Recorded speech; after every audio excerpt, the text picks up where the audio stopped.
नमस्कार, नमस्ते बिहार में राहुल ओझा आपके साथ और मैं हूं रुचिका राज आपके साथ। और इस वक्त की बड़ी खबर, जहां बिहार के कई जिले में भूकंप के झटके महसूस किए गए हैं। पटना, छपरा, भागलपुर में भूकंप के झटके महसूस लोगों ने किए हैं। इसके साथ साथ अररिया, मोतिहारी में भी भूकंप के झटके लोगों ने महसूस किए हैं। समस्तीपुर में धरती डोली है। बता दें कि 2:35 का वक्त था जब लोग सो रहे थे और उसी दौरान उन्होंने भूकंप के झटके महसूस किए।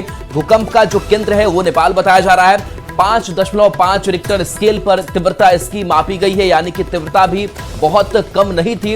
और भूकंप नेपाल में जो केंद्र था वो रहा था 5.5 रिक्टर स्केल पर पूरी तीव्रता मापी गई है। तो बिहार के कई जिलों में लोगों ने भूकंप के झटके महसूस किए हैं, जिसमें पटना, छपरा, भागलपुर, इसके साथ साथ अररिया, मोतिहारी में भी भूकंप के तेज झटके लोगों ने महसूस किए हैं। समस्तीपुर में भी लोगों ने ये झटके महसूस किए हैं। 2:35 पर भूकंप के झटके लोगों ने महसूस किए हैं। तो बता दें कि लोग जब सो रहे थे उस वक्त इन्होंने झटके महसूस किए। खास करके जब आप सो रहे होते हैं, बिस्तर पर होते हैं, तो भूकंप के झटके आपको तेज महसूस भी होते हैं, क्योंकि चलते वक्त उतना महसूस नहीं हो पाता है, लेकिन जब आप स्थिर होते हैं तो भूकंप के झटके आप महसूस कर पाते हैं। तो लोग थोड़ी देर के लिए दहशत में भी आ गए। लोग अपने घरों से बाहर भी निकले और सभी एक दूसरे से इस बात की सूचना भी देने लगे कि उन्होंने भूकंप के झटके महसूस किए हैं। और ये तीन तस्वीरें सामने आई है। मोतिहारी, अररिया और नेपाल की तस्वीरें हैं। जब भूकंप का तेज झटका लगा, लोगों ने इस तस्वीर को अपने मोबाइल कैमरे से कैद किया। कहीं सीसीटीवी फुटेज जो है वो भी रिकॉर्ड किए गए। तो ये तस्वीर देखिए, झूमर, पंखे जो हैं वो आपको तेज गति से हिलते हुए नजर आ रहे होंगे। तो ये तस्वीर सामने आई है, विराटनगर की तस्वीर है और अररिया की भी तस्वीर है, जहां पर झूमर और पंखे हिल रहे हैं। और इसके साथ कुछ सीसीटीवी फुटेज जो है उसमें भी जर्किंग आप महसूस कर पा रहे होंगे। तो ये तेज जो झटके हैं वो महसूस किए जा रहे हैं। पिछले कुछ दिनों की अगर बात करें तो लगातार चाहे दिल्ली एनसीआर हो या फिर बिहार में भी भूकंप के जो तेज झटके हैं वो महसूस किए गए थे। और एक बार फिर से ये भूकंप के तेज झटके लोगों ने महसूस किए हैं। तो कई ऐसे जिले हैं बिहार के जहां पर लोगों ने ये झटके महसूस किए हैं। तो करीब आधी रात 2:35 का वक्त, और उस वक्त इस झटके को लोगों ने महसूस किया, जिसके बाद से लोगों ने अपने रिश्तेदारों को कॉल भी किया कि क्या वो ठीक है। हालांकि कहीं से कोई नुकसान होने की खबर सामने नहीं आई है, लेकिन लोग जरूर दहशत में आ गए, क्योंकि जब भी ऐसे भूकंप के तेज झटके लोग महसूस करते हैं तो लोग अंदर से डर सहम भी जाते हैं। और इसके बाद लगातार अब मौसम विभाग की अगर बात करें या फिर बाकी विभागीय नजर की बात करें तो वो लगातार बनी हुई है कि लोगों को कैसे सुरक्षित रखा जा सके, लोगों को कैसे पैनिक से दूर रखा जा सके। लेकिन ये 3 तस्वीरें लगातार आपके टीवी स्क्रीन पर दिखा रहे हैं और इस तस्वीर को देखकर आप अंदाजा लगा सकते हैं कि भूकंप के ये झटके किस तरीके से लोगों ने महसूस किए होंगे। नेपाल इसका केंद्र बताया जा रहा है और नेपाल की अगर बात करें तो नेपाल में ये तेज झटके लोगों ने महसूस वहां पर किए हैं। तो जब भी नेपाल जब केंद्र होता है तो खास करके नेपाल से सटा जो बिहार है वहां पर लोग इस झटके को महसूस करते हैं। संजय हमारे साथ न्यूज 18 संवाददाता जुड़े हुए हैं। संजय, 2:35 लोग सो रहे होंगे, भूकंप के तेज झटके, अभी क्या जानकारी आपके पास है, क्या लोग बता रहे हैं? जी बिल्कुल राहुल, जाहिर सी बात है गहरी नींद में लोग थे और उसी वक्त 2:35-36 मान लीजिए। और German research centre for geosciences ने है, उसने भूकंप की तीव्रता 5.6 मापी, जबकि भारत के नेशनल सेंटर फॉर सिस्मोलॉजी ने इसकी तीव्रता 5.5 आंकी है। हालांकि ये भी है कि भूकंप के लगातार क्या कई झटके आए थे, इस बात की भी चर्चा जो है वो चल रही है। 6.1 तीव्रता का भूकंप जो है वो तीव्र माना जाता है और इससे विशेष रूप से भूकंप के केंद्र के पास जो महत्वपूर्ण इलाके होते हैं उनमें क्षति ज्यादा होती है। जो देर रात भूकंप आया उसके बाद न केवल पटना बल्कि अररिया में भी भूकंप के झटके महसूस किए गए, किशनगंज में महसूस किए गए, पटना तक ये भूकंप का झटका जो है महसूस किया गया। भूकंप के झटके महसूस होने के बाद कई लोग घबरा गए और अपने अपने घरों से बाहर आ गए। हालांकि इसके चलते किसी प्रकार के नुकसान की कोई जानकारी सामने नहीं आई है। लोगों ने ऑनलाइन वीडियो जरूर साझा किया जिसमें पटना में भूकंप के कारण इमारत और छत के पंखे जो है वो हिलते हुए नजर आ रहे हैं। जो जानकार हैं वो बताते हैं कि रिक्टर स्केल पर 5 की तीव्रता वाले भूकंप को मध्य तीव्रता का भूकंप माना जाता है, जिसमें घर के अंदर रखी वस्तुओं में वाइब्रेशन महसूस होती है। इसी तीव्रता के भूकंप में मामूली क्षति होने की संभावना होती है। नेशनल सेंटर फॉर सिस्मोलॉजी के मुताबिक इस भूकंप का असर नेपाल, भारत और चीन के कुछ इलाकों में महसूस हुआ है। अब तक कोई बड़ी क्षति की सूचना सामने नहीं आई है। राहुल जी, चलिए, शुक्रिया संजय इस अपडेट के लिए आपका। तो देखिए, भूकंप के झटकों को लेकर के बहुत पूर्वानुमान नहीं लगाया जा सकता है, लेकिन इन सब के बावजूद लगातार सतर्कता बरतने को भी अपील लगातार लोगों से की जाती है कि भूकंप के तेज झटके जब महसूस हो तो किस तरीके से हम बचाव भी कर सकते हैं। और इसको लेकर के लगातार सरकार की तरफ से वीडियो के जरिए लोगों तक जागरूकता भी फैलाई जाती है। और हमारे साथ न्यूज 18 संवाददाता फोन लाइन पर प्रियांक इस वक्त जुड़ चुके हैं। प्रियांक से भी जानेंगे कि जो तेज झटके हैं वहां लोगों ने कैसा महसूस किया, और क्या प्रियांक ये झटका दोबारा भी महसूस हुआ या फिर एक बार ही ये झटका आया? नहीं, करीब 2:35 के लगभग में छोटा सा एक झटका महसूस हुआ था कुछ सेकंड के लिए, जब लोगों को यह महसूस हुआ कि अचानक उनके बेड हिल रहे हैं, क्योंकि ज्यादातर लोग लगभग सभी लोग बेड पर ही थे और ज्यादातर लोग सोए हुए थे तो उन्हें पता भी नहीं चला। लेकिन कुछ लोगों को जब महसूस हुआ तो वो घर से निकले और उन्होंने बताया कि उन्हें भूकंप का झटका महसूस हुआ है। हालांकि तीव्रता बहुत ज्यादा भी नहीं थी और ज्यादा लंबे समय तक ये भूकंप लोगों ने महसूस नहीं किया है, इसलिए लेकिन फिर भी जो लोग हैं वह दहशत में हैं, क्योंकि हाल के दिनों में एक बार और है बीते महीना भूकंप आया था, तो लोग दहशत में हैं कि इन दिनों लगातार भूकंप आ रही है। और रात में जब लोग सोए हुए थे, निद्रा में थे, तो ऐसे में भूकंप आने से लोग काफी डरे सहमे हैं कि कहीं तेज रफ्तार में आती, तीव्रता अत्यधिक होती तो कुछ भी अनहोनी हो सकता था। लेकिन फिर भी ज्यादातर लोगों को हालांकि यह भूकंप के बारे में पता भी नहीं चल सका क्योंकि देर रात में आई थी। प्रियांक, कितनी देर का ये झटका महसूस हुआ, लोगों ने क्या बताया? मुजफ्फरपुर की बात करें तो मुजफ्फरपुर में 2 से 3 सेकेंड, अधिकतम 5 सेकेंड तक लोगों ने झटके को महसूस किया है और यह ज्यादा देर तक लोगों को महसूस नहीं हुआ। कुछ ही देर के लिए उन्हें ऐसा लगा कि ज्यादातर लोगों से जब मैंने फोन पे बात करने की कोशिश की या फिर आसपास के लोगों से मैंने बात की तो उन्होंने बताया कि कुछ देर तक के लिए उन्हें बिछावन हिलता हुआ दिखा या कहीं पे पंखा हिलता हुआ दिखा। तो ऐसे में उन्हें महसूस हुआ कि भूकंप आया है, लेकिन तीव्रता बहुत ज्यादा नहीं थी। कुछ ही समय के लिए यह भूकंप महसूस किया गया। बिल्कुल ठीक है प्रियांक, आप नजर बना के रखिए। बहुत शुक्रिया जानकारी के लिए। तो देखिए भूकंप के झटके। और विकास भी हमारे साथ फोन लाइन पर जुड़े हुए हैं भागलपुर से। विकास, भागलपुर में लोग किस तरीके के झटके महसूस किए? देखिए, रात का वक्त था, रात के 2:38 पर जो है भूकंप के झटके लोगों ने महसूस किए। सभी लोग सो रहे थे। ऐसे में जो रात्रि के वक्त में लोग अपने फ्लैट से बाहर निकल गए, खासकर तौर पर जिस तरह से हाल के दिनों में लगातार भूकंप के झटके लोगों ने महसूस किए हैं, तो ऐसे हम लोगों के बीच थोड़ा भय और दहशत का माहौल भी बन गया है।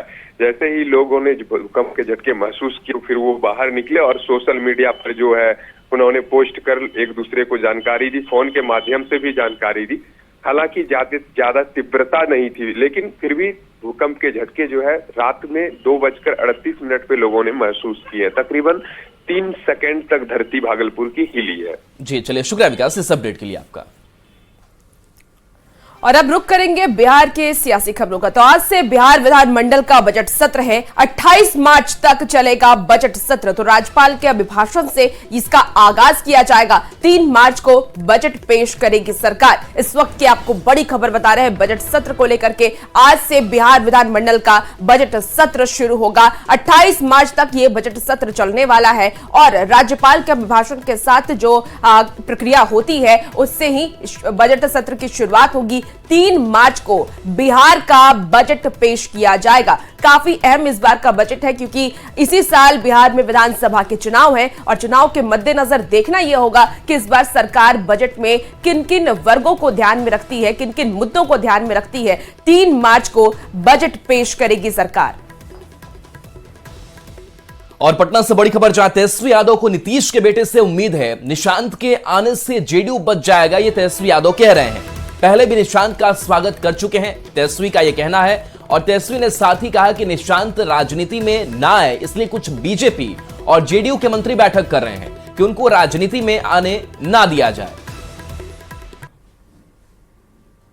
शांत आएंगे तो शायद शरद जी की आई हुई पार्टी शायद वो बचाने में कामयाब हो सके, और इसी के डर से कि निशांत आए ना राजनीति में, इसलिए कुछ भाजपा जदयू के मंत्री, बड़े 2-4 नेता लोग मिलकर के बैठक कर रहे हैं कि उनको आने नहीं दिया जाए। तो देखिए, तो वहीं तेजस्वी के बयान पर सियासी घमासान भी अब शुरू हो गया है। एनडीए ने तेजस्वी पर जोरदार पलटवार किया है।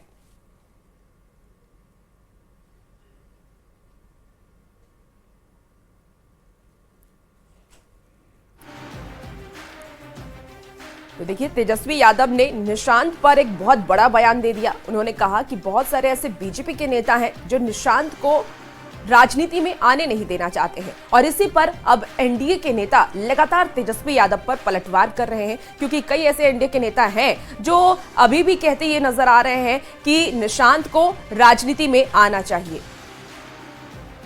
पक्ष नेता तेजस्वी यादव जी की मानसिक स्थिति खराब हो गई है। अगर निशांत जी को राजनीति में ही आना है तो आए, भारतीय जनता पार्टी उसको स्वीकार कर रही है। आए, आना भी चाहिए, नए लोगों को राजनीति में आना ही चाहिए। अब तेजस्वी जी के पास कोई मुद्दा नहीं है, अब तो इधर उधर की फिजूल की बातें करते रहते हैं। सोचते हैं कि किसी तरह से मुख्यमंत्री जी को, माननीय मुख्यमंत्री आदरणीय नीतीश कुमार जी को गुमराह किया जाए। अब कोई गुमराह होने वाला नहीं है। नीतीश कुमार जी के खिलाफ साजिश, नीतीश कुमार जी के खिलाफ षड्यंत्र, यह तो कहीं संभव ही नहीं है। निशांत कुमार ने ऐसा गुगली फेंका है कि चारों खाना विरोधी चित्त हो गए। नीतीश कुमार के बेटे निशांत पर बिहार में सियासी सरगर्मी तेज है। जेडीयू विधायक गोपाल मंडल ने निशांत को लेकर बड़ा बयान दिया है। गोपाल मंडल ने कहा कि अगर निशांत कुमार को राजनीति में नहीं लाया गया तो जेडीयू समाप्त हो जाएगा। नीतीश कुमार के बाद जेडीयू में कोई ऐसा चेहरा नहीं हो जो पार्टी को संभाल सके। गोपाल मंडल के बयान के बाद बिहार की सियासत गर्म है।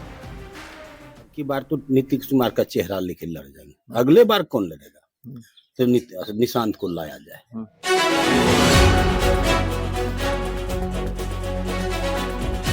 नीतीश कुमार के बेटे निशांत कुमार के सियासत में आने के सवाल पर बिहार की सियासत लगातार गरमाई हुई है। अब जेडीयू के भीतर भी निशांत को राजनीति में लाने की मांग तेज हो गई है। गोपालपुर से जेडीयू विधायक गोपाल मंडल ने निशांत को लेकर बड़ा बयान दे दिया है। अब की बार तो नीतीश कुमार का चेहरा लेके लड़ जाएंगे, अगले बार कौन लड़ेगा? तो निशांत को लाया जाए। तो निशांत को ला के अगर खड़ा कर देगा, अभी नहीं बाद में ही ला के खड़ा कर देगा, तो फिर कोई थोड़ो है जेडीयू वाला कहेगा ये हमको मुख्यमंत्री नहीं चाहिए। नीतीश कुमार का बेटा है, हम लोग को चाहिए एक लीडर, और नहीं तो स्थिर हो जाएंगे तो जेडीयू समाप्त हो जाएगी।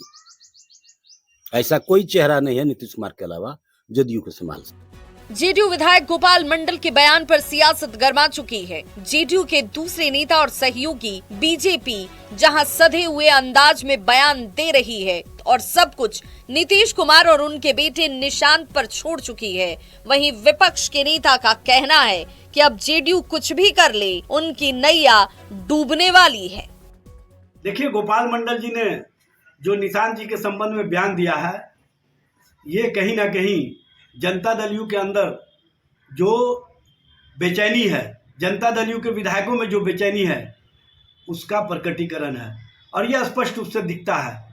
विरासत की राजनीति के माध्यम से जनता दल यू के नेता आज जेडीयू कितना लाचार हो गई है वो दिखता है। जो राजनीति में नहीं है, जिसके दूर दूर तक कोई राजनीति से लेना देना नहीं है, उस पे ये लोग दाव लगाने की कोशिश कर रहे हैं। ये दिखाता है कि जेडीयू में कितना अंतरकलह है और कितना विरोधाभास है एक दूसरे से, कि पार्टी को अब खाई में जाना निश्चित है, और ये बिल्कुल होना भी चाहिए। ये किसी भी इंडिविजुअल का संवैधानिक अधिकार होता है कि अपने जीवन में वो क्या करेंगे, राजनीतिक या सामाजिक जीवन में अपना योगदान किस तरह से देंगे। तो इन बातों का जवाब आदरणीय निशांत जी के पास है। लोग अपने हिसाब से पॉलिटिकल एंगल सेट करते रहते हैं, लेकिन इसका कोई मतलब नहीं बनता। निशांत जी राजनीति में आएंगे या नहीं आएंगे, ये निशांत जी स्वयं तय करेंगे। वो अगर राजनीति में आएंगे तो उनकी भूमिका क्या होगी पार्टी में, ये जदयू का नेतृत्व तय करेगा। लेकिन जो हमारी पार्टी का मसला है, भारतीय जनता पार्टी का, तो ये स्पष्ट है कि निशांत जी अच्छे आदमी हैं, सच्चे और अच्छे लोग राजनीति में आएंगे तो भारतीय जनता पार्टी उनका वेलकम करेगी। निशांत कुमार राजनीति में आएंगे या नहीं, ये बिहार की सियासत में इस वक्त बड़ा सवाल बन गया है। निशांत की राजनीति में आने के सवाल पर बिहार में सियासी सरगर्मी बढ़ी हुई है। अब गोपाल मंडल ने बड़ी मांग कर एक कदम और आगे बढ़ा दिया है। न्यूज़ 18 के लिए भागलपुर से आशीष रंजन के साथ पटना से रवि एस नारायण की रिपोर्ट।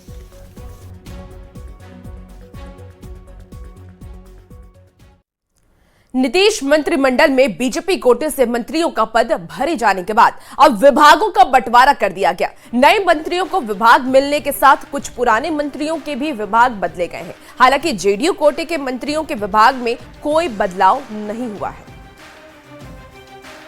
संजय सरावगी ईश्वरक शपथ लै छी। मैं इसी द्वारा स्थापित भारतक संविधानक प्रति सच्ची श्रद्धा और निष्ठा रखूंगा। बुधवार यानी 26 फरवरी को नीतीश मंत्रिमंडल का विस्तार हुआ। बीजेपी कोटे से 7 नेताओं ने मंत्री पद की शपथ ली और अगले ही दिन विभागों का बंटवारा हो गया। समय तो कम है लेकिन अवसर बड़ा है और समय कम हो सकता है लेकिन रिजल्ट हम बेहतर देने का काम करेंगे। जेडीयू कोटे के सभी 13 मंत्रियों के विभाग में कोई फेरबदल नहीं हुआ है, लेकिन बीजेपी कोटे के कई मंत्रियों के विभाग बदले गए हैं। डिप्टी सीएम सम्राट चौधरी को छोड़कर बीजेपी कोटे के कमोबेश सभी मंत्रियों के विभागों में कुछ न कुछ बदलाव किया गया है। दूसरे डिप्टी सीएम विजय सिन्हा से 2 अहम विभाग पथ निर्माण और कला संस्कृति एवं युवा विभाग वापस ले लिया गया है। अब उनके पास कृषि एवं खान भूतत्व विभाग का प्रभार है। जीवेश मिश्रा को नगर विकास विभाग मिला है, जो अब तक नितिन नवीन के पास था, जबकि नितिन नवीन को पथ निर्माण दे दिया गया है। ये विभाग इनके पास पहले भी रह चुका है। वैसे अभी पथ निर्माण विभाग विजय सिन्हा के पास था। प्रेम कुमार को सहकारिता विभाग, रेणु देवी को पशु एवं मत्स्य संसाधन विभाग, मंगल पांडे को स्वास्थ्य के साथ विधि विभाग दिया गया है। मंगल पांडे के पास पहले कृषि विभाग भी था, जो अब विजय सिन्हा के पास चला गया है। नीरज कुमार बबलू के पास पीएचईडी रहेगा। नीतीश मिश्रा के पास उद्योग विभाग है। जनक राम के पास SC/ST कल्याण विभाग रहेगा। हरि सैनी को पिछड़ा अति पिछड़ा कल्याण विभाग दिया गया है। पहली बार मंत्री बने संजय सरावगी को दिलीप जायसवाल वाला विभाग राजस्व एवं भूमि सुधार दिया गया है। सुनील कुमार को वन एवं पर्यावरण, राजू सिंह को पर्यटन विभाग, मोतीलाल प्रसाद को कला संस्कृति विभाग मिला है। विजय मंडल को आपदा प्रबंधन विभाग और कृष्ण कुमार मंटू को सूचना प्रौद्योगिकी विभाग का जिम्मा दिया गया है। माननीय मुख्यमंत्री जी ने जो भी काम दिया है, जो भी विभाग दिया है, ईमानदारी से उसका काम करेंगे, बिहार का विकास करेंगे। बीजेपी कोटे के मंत्रियों के अलावा हम के संतोष सुमन के विभागों में भी कटौती की गई है। संतोष सुमन के पास सूचना प्रौद्योगिकी, लघु जल संसाधन और आपदा प्रबंधन ये 3 विभाग थे। इसमें से आपदा प्रबंधन विजय मंडल को तो सूचना प्रौद्योगिकी विभाग कृष्ण कुमार सिंह उर्फ मंटू सिंह पटेल को दिया गया। मतलब अब संतोष सुमन के पास सिर्फ लघु जल संसाधन विभाग ही बचा है। माना जा रहा है कि परफॉर्मेंस के आधार पर ये बदलाव किए गए हैं, लेकिन विभागों के बंटवारे के बाद ये सवाल भी उठने लगा है कि क्या बीजेपी के पुराने मंत्रियों के विभागों को बदला जाना किसी रणनीति का हिस्सा है या फिर पावर गेम। न्यूज 18 के लिए शैलेंद्र कुमार और रवि एस नारायण के साथ ब्यूरो रिपोर्ट। बिहार में मंत्रिमंडल विस्तार पर सियासत तेज हो गई है। आरजेडी ने नीतीश कुमार पर निशाना साधते हुए कहा कि जिन पर संगीन मामले हैं उन्हें मंत्री बनाया गया। सीएम को यह भी पता नहीं है कि किस पर क्या केस है। आरजेडी के आरोप पर एनडीए ने पलटवार किया है। नीतीश कुमार जी, आपकी आभा कहाँ गई? ऐसे लोगों को मंत्री बनाना आपकी मजबूरी बन गई। पिता पुत्र दोनों अदालतों में दस्तक दे रहे हो। अब ऐसी स्थिति में वो पार्टी भी सवाल खड़े करे तो इससे बड़ी कोई विडंबना नहीं हो सकती।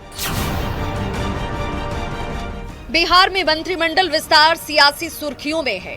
मंत्रिमंडल विस्तार के बाद एनडीए उत्साहित है तो आरजेडी ने इस विस्तार पर सवाल खड़े कर दिए हैं।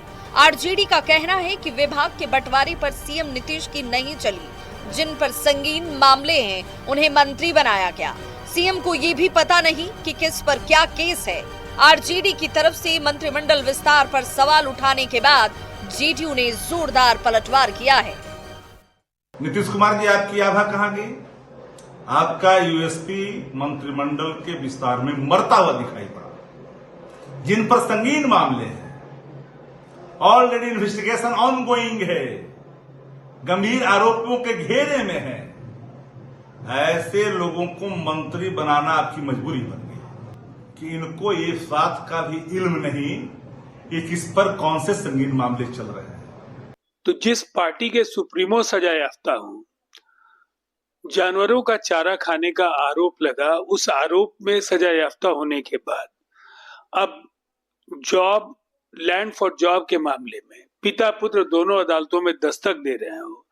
तेजस्वी यादव नेता प्रतिपक्ष हैं। अब ऐसी स्थिति में वो पार्टी भी सवाल खड़े करे तो इससे बड़ी कोई विडंबना नहीं हो सकती है। मंत्रिमंडल विस्तार पर आरजेडी के सवाल उठाने के बाद बिहार की सियासत गरमाई हुई है।